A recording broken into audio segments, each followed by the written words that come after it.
The journey into the depths commenced with a chilling invocation, Pape Satan, Alepe, uttered by Plutus, whose voice echoed with an ominous resonance.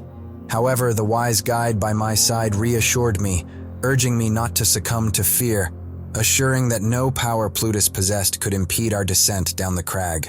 With a commanding tone, the sage silenced the bloated lips of the accursed wolf, commanding it to consume its own rage. This journey into the abyss was not without purpose.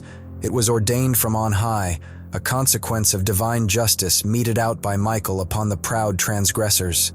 Just as sails collapse when the mast breaks, so too did the cruel monster plummet to the earth, signifying our passage into the fourth chasm, where the torment of the universe lay ensnared. The sight was harrowing, a testament to the justice of God, as countless souls labored under new trials and sufferings. In this desolate place, souls moved like waves crashing against Charybdis, incessantly rolling weights forward with their chests, only to recoil and question the futility of their actions. The populace, more numerous here than anywhere else, emitted great cries of anguish as they perpetually circled, hurling accusations of squandered wealth and wasted opportunities. My heart pierced by the scene, I implored my guide to elucidate the identities of these tormented souls, noting the absence of clerical garb among them. He revealed that they were once of unsound mind in their earthly lives, unable to manage their wealth wisely. Their voices echoed their folly as they circled endlessly, a punishment for their avarice. I sought to recognize among them figures tainted by these vices, but my guide admonished such futile efforts, explaining that their lack of discernment in life now clouded their ability to recognize others or themselves. Their eternal fate bound them to this ceaseless cycle of confrontation, condemned to rise from their graves with closed fists or shorn hair, victims of their own greed.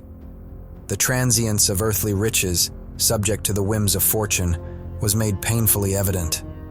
No amount of gold, past or present, could offer solace to these weary souls. I questioned the nature of fortune, and my guide chastised human ignorance, explaining her role as the arbiter of worldly goods, her judgments inscrutable, and her movements unpredictable.